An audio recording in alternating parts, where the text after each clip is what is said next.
Rasulullah sallallahu alaihi wasallam wa la haula wa la quwwata illa billah.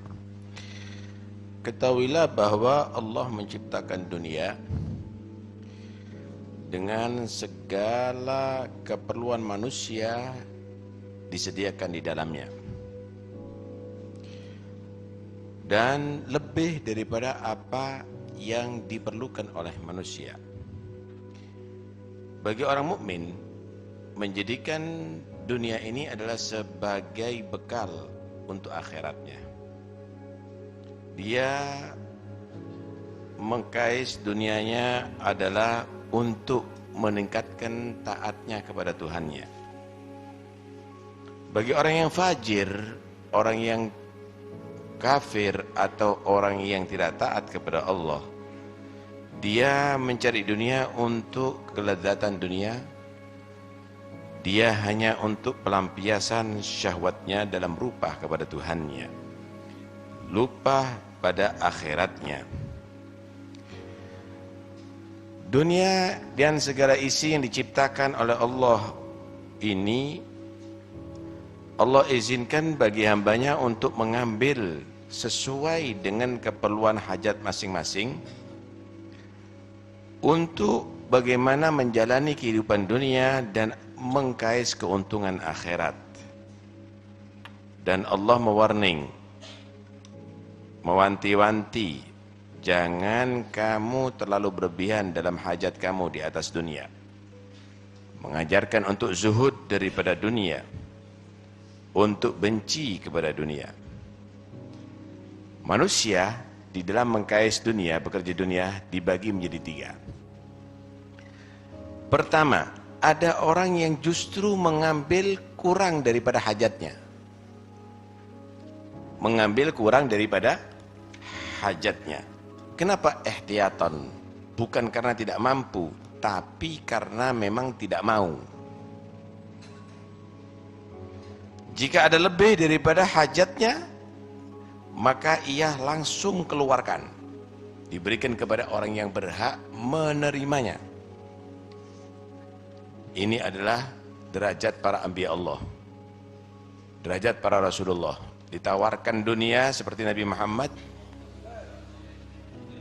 tapi beliau menolak. Beliau menginginkan hidup dalam keadaan miskin. Demikian juga sifat daripada orang-orang yang sempurna, daripada pewaris para anbiya, yaitu siddiqin, para ulama ar-rasikhin, hamba-hamba Allah pilihan. Termasuk orang-orang zuhad. Mereka memang lari daripada urusan dunia, enggak mau. Cuma yang pertama lebih afdol. Kenapa? Karena tidak menoleh sedikit pun dalam urusan dunia. Datang banyak, enggak menoleh, langsung dikeluarkan. Enggak omas. Tapi yang kedua ini khawatir dirinya tertarik dengan dunia karena dia tidak mau. Semua orang ingin mengangkat dia sebagai ketua, dia melari. Dia khawatir dirinya terjerumus dalam cinta kepada dunia. Bagian kedua, mereka mengambil urusan dunia sesuai dengan hajatnya. Kalau tadi itu di bawah hajat, sesuai dengan hajatnya, tapi itu betul-betul dengan teliti dan hati-hati. Ini derajat kedua. Derajat yang ketiga yang kita selalu di dalamnya, mengambil dunia lebih daripada hajatnya. Di sini banyak bagiannya, terbagi dengan bermacam-macam bagian. Ada orang mengambil lebih daripada hajatnya untuk ia sedekahkan, untuk ia infakkan dalam bentuk kebaikan. Pelan-pelan begitu, ternyata jadi ini, jadi itu. Jadi masjid, jadi itu, jadi ini misalnya. Ya, ada di antara mereka sesuai dengan niatnya wujud. Karena dia istiqamah dalam masalah itu. Tapi ada yang lupa dengan niatnya. Ditunda-tunda di niatnya, akhirnya masuk dalam urusan yang sangat berbahaya. Khairnya ditunda-tunda. Padahal selalu tambah hajatnya, selalu tambah hartanya. Akhirnya karena niat sudah berubah, maka keluarlah itu dunia tidak sesuai dengan ajaran syariat Allah Subhanahu wa ta'ala. Yang kedua, ada orang mengambil lebih daripada hajatnya, daripada urusan dunia,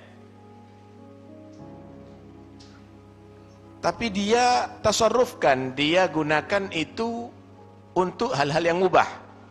Ya, untuk mobil baru. Ya, untuk misalnya beli tanah lagi lebih luas. Mubah urusannya. Tapi dia tahu, ya Allah, saya belum sampai maqamuz zahidin. Dia hormat kepada orang-orang yang zuhud. Dia cinta kepada mereka. Rahmah bagi orang ini bisa diharapkan. Orang ini bisa diharapkan untuk mendapatkan rahmat Allah Subhanahu wa ta'ala. Tidak tertutup hatinya karena berkat cintanya dia dengan orang yang soleh. Tapi perbuatannya dia adalah tidak bagus. Ada di antara mereka mengambil lebih daripada hajat. Wih, tambah terus urusan dunianya.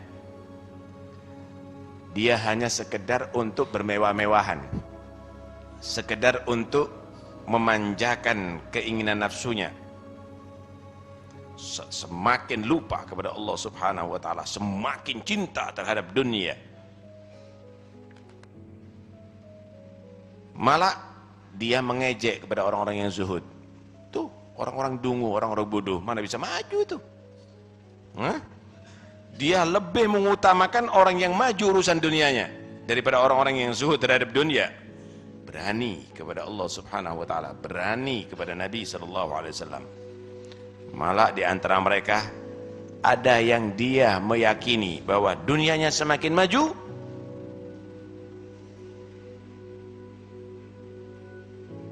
itu adalah sebagai bentuk cintanya Allah kepada dia. Wah, ini berkatnya saya adalah akhirnya dikasih lancar oleh Allah. Padahal dia dimanjakan untuk semakin lupa kepada Allah.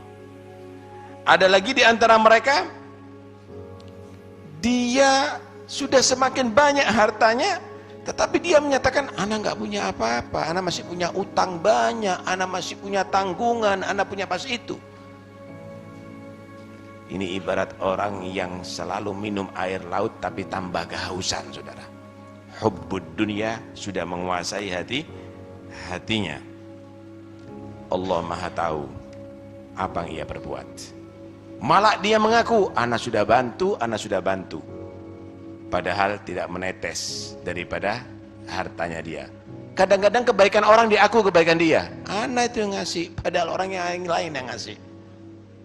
Allah Maha tahu siapa kamu dan bagaimana perbuatan kamu. Rasulullah tahu itu semuanya. Orang-orang soleh tahu. Manusia di sekitar kamu tahu siapa diri kamu dan akan menjadi saksi di hadapan Allah nanti dari kiamat. Karena itu, jangan bermain api kalau tidak ingin terbakar kulit kamu dan pakaian kamu. Jangan bermain pisau kalau tidak ingin luka. Kalau Anda tidak bisa mengendalikan daripada dunia, jangan Anda cinta dan bercoromotan dengan dunia. Jadilah orang yang zuhud. Ya, kalau memang Allah takdirkan kamu jadi orang yang berlimpah hartanya, maka kesempatan bagi kamu untuk kamu jadikan bekal untuk akhirat kamu. Karena sesungguhnya harta jika tidak jadi bekal di akhirat akan menjadi ta'ab, akan menjadi satu masalah besar nanti ada di akhirat dalam hisab nantinya. Mudah-mudahan Allah berikan selamat kepada kita. Amin Allahumma